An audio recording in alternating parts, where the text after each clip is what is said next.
అధికారంలోకి వచ్చి కేసులను కొట్టేసుకుంటున్నాడు.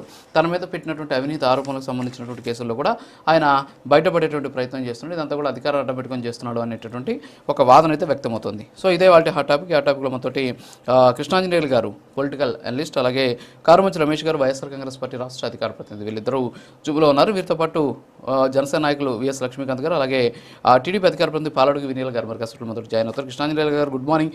ఏంటి చంద్రబాబు నాయుడుకి సంబంధించినటువంటి కేసుల వ్యవహారంలో అధికారంలోకి రాగానే చంద్రబాబు నాయుడు ఆయన మీద ఉన్నటువంటి కేసుల్ని ఒక్కొక్కటిగా కొట్టించేసుకునేటటువంటి ప్రయత్నం చేస్తున్నారు. క్లీన్ చిట్ తెచ్చుకునేందుకు ఆయన తీవ్రంగా ప్రయత్నాలు చేస్తున్నారు. అధికారాన్ని అడ్డం పెట్టుకొని జరుగుతున్నటువంటి ఒక ప్రక్రియ ఇది అనేసి వైఎస్ఆర్ కాంగ్రెస్ పార్టీ ఆరోపిస్తుంది.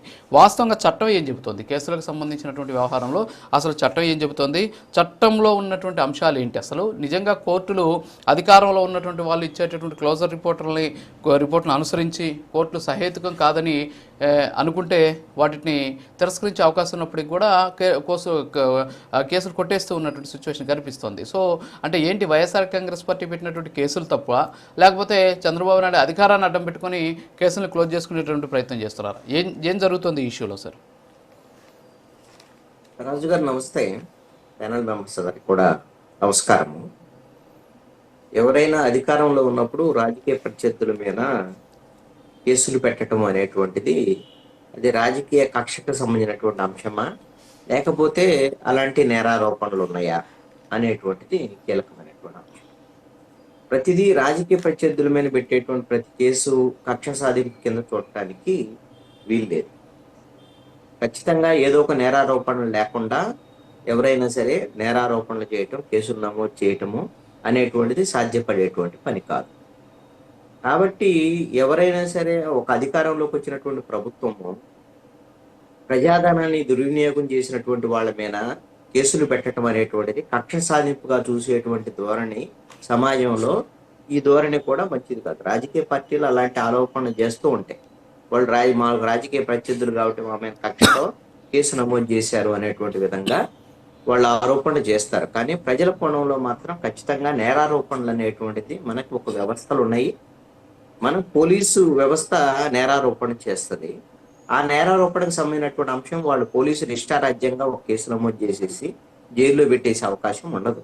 వాళ్ళు వెళ్ళి కోర్టుకు సమర్పిస్తారు. ఈ విషయాన్ని కోర్టుకు సమర్పించి రిమాండ్ రిపోర్ట్లో ఇవన్నీ వివరాలు ఇస్తారు. రాసినటువంటి క్రమంలో జడ్జి అక్కడ ఉన్నటువంటి న్యాయస్థానము అసలు ఈ నేరారోపణలో వాస్తవం ఎంత, దీనికి ఆధారాలు ఏమైనా ఉన్నాయా, ఆధారాలు ఎప్పుడు సమర్పిస్తారు, ఏంటి, దీనికి సంబంధించినటువంటి అన్ని పరిగణలోకి తీసుకున్న తర్వాత ఈ కేసు నమోదు చేసినటువంటి పోలీసుల యొక్క ఆరోపణలకు సంబంధించినటువంటి విషయంలో కోర్టు అంగీకారం తెలిపిన తర్వాత మాత్రమే రిమాండ్కి పంపించేదానికి అవకాశం ఉంటుంది. కాబట్టి చంద్రబాబు నాయుడికి సంబంధించినటువంటి కేసుల్లో సంబంధించినటువంటి వ్యవహారంలో ఆ విధమైనటువంటి నేరారోపణలకు సంబంధించినటువంటి దాని మీద అప్పుడు దర్యాప్తు అధికారులు నేరారోపణలు చేసి దాని మీద స్కిల్ డెవలప్మెంట్ కేసులో ఆయన అరెస్ట్ చేసి ఆ తర్వాత మిగతా కేసులకు సంబంధించినటువంటి విషయంలో కూడా ఆయన కోర్టుకు సంబంధించినటువంటి అప్పుడు రిమాండ్ రిపోర్ట్లు వెనపెట్టడం అనేది జరిగింది. ఇప్పుడు ఆ కేసులకు సంబంధించినటువంటి విషయంలో ఒక్కొక్క కేసు క్లోజర్ రిపోర్టు వీటికి సంబంధించినటువంటి అంశాలు వస్తున్నాయి. దాంట్లో ఉన్నటువంటి లీగల్గా ఉన్నటువంటి పరిస్థితులు ఏంటి అనేటువంటి కొన్ని ప్రస్తావనలు మీరు కూడా చేశారు. ఏ విధమైనటువంటి ఆధారాలు లేనటువంటి పరిస్థితుల్లో దర్యాప్తు అధికారి దీంట్లో మేము ఆధారాలు లేవు, దీంట్లో వాస్తవమైనటువంటి అప్పుడు నేరారోపణలు చేసినటువంటి దానికి అనుగుణంగా ఆ నేరారోపణలు నిరూపించడానికి కావాల్సినటువంటి ఆధారాలు లేవు కాబట్టి కేసుని మేము క్లోజ్ చేసుకుంటున్నామని కోర్టుకు సమర్పించినటువంటి సమయంలో కోర్టు దాన్ని గిన విశ్వసిస్తే, లేదు ఇంకా మీరు ఆధారాలు సేకరించవచ్చు, లేదంటే ఈ విషయంలో మీరు ఎందుకు సేకరించలేకపోయారని కనుక కోర్టు కింద భావిస్తే దాన్ని కేసుని క్లోజ్ చేయడానికి కోర్టు అంగీకరించకపోవచ్చు కూడా. కోర్టు అంగీకరిస్తే ఆ ప్రొసీజర్ ప్రకారంగా ఆ కేసు క్లోజ్ అయిపోతుంది. అయితే ఇది మనం సిస్టమ్ ప్రకారంగా చూసుకునేటువంటి అంశం.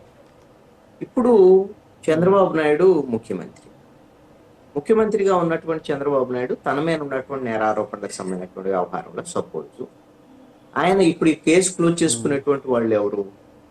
పోలీసులకు సంబంధించినటువంటి వాళ్ళు, దర్యాప్తుకు సంబంధించినటువంటి అధికారులకు సంబంధించినటువంటి వాళ్ళు కేసు క్లోజ్ చేస్తున్నారు. వాళ్ళు ఎవరు పరిధిలో ఉంటారు? ప్రభుత్వ పరిధిలో ఉంటారు. ముఖ్యమంత్రి చంద్రబాబు నాయుడు ప్రభుత్వం యొక్క బాస్.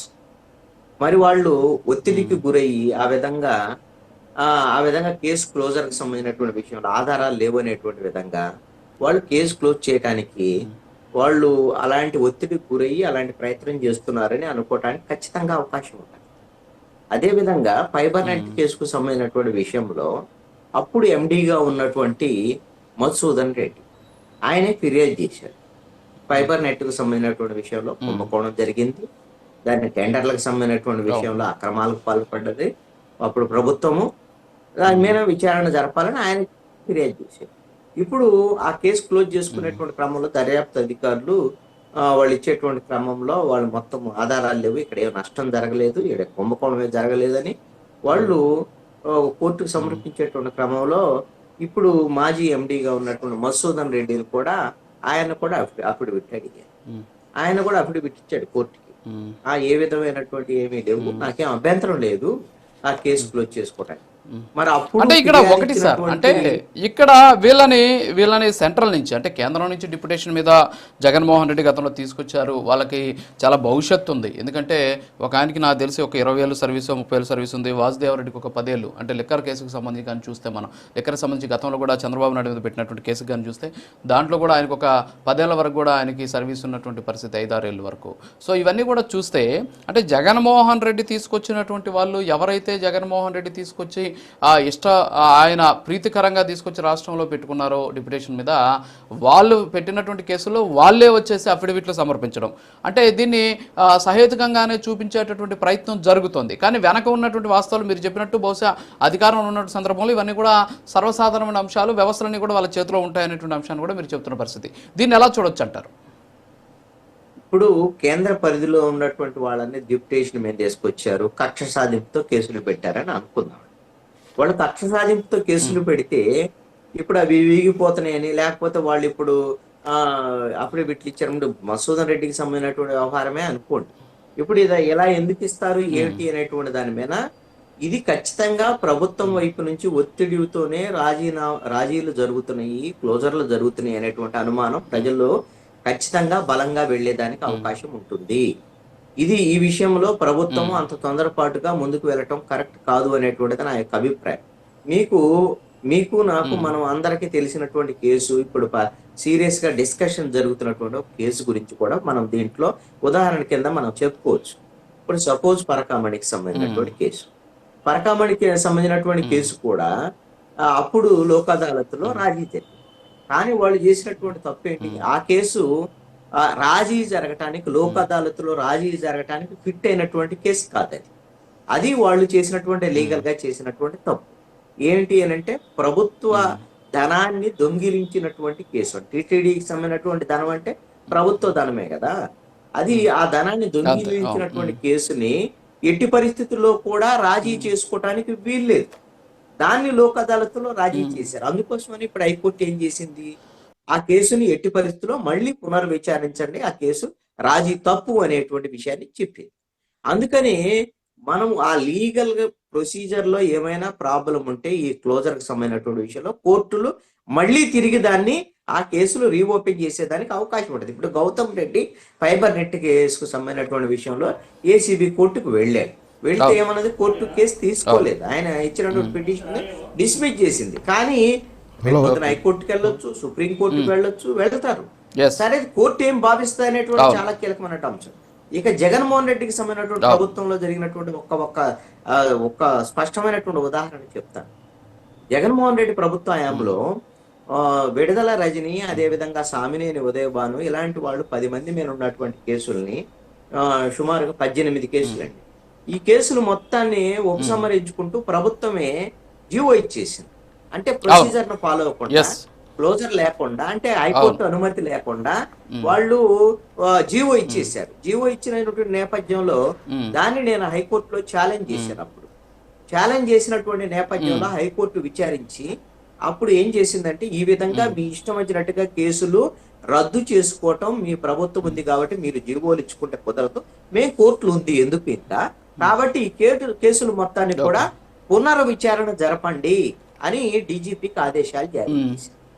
అందుకని వాళ్ళు ప్రొసీజర్ ఆ రోజున ఫాలో అవ్వాలి. ఇప్పుడు ప్రభుత్వం ఏం చేస్తుంది, ప్రొసీజర్ ఫాలో అవుతూ ప్రొసీజర్ ప్రకారంగా చేస్తుంది కాబట్టి మరి ఓకే సార్. ఆధారాలు లేకపోతే ఏం చేస్తారు అనేటువంటి విధంగా మాట్లాడొచ్చేమో, కానీ ప్రభుత్వంలోనే ఉండి Yes. కోర్టు ద్వారాగా కోర్టే వీటిని కొట్టివేస్తే ప్రజలు నమ్మేదానికి అవకాశం ఉంటుంది. అంతే తప్ప ఈ క్లోజర్ Okay. రిపోర్ట్లు వీటి ద్వారాగా చేస్తే ప్రజలు నమ్మేదానికి అవకాశం ఉండకపోవచ్చు.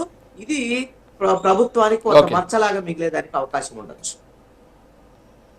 Yeah okay. కర్మంచి రమేష్ గారు గుడ్ మార్నింగ్. ఏంటి అసలు కేసులకు సంబంధించినటువంటి ఇష్యూ? మరి చంద్రబాబు నాయుడు గారికి మీరేమో అప్పటి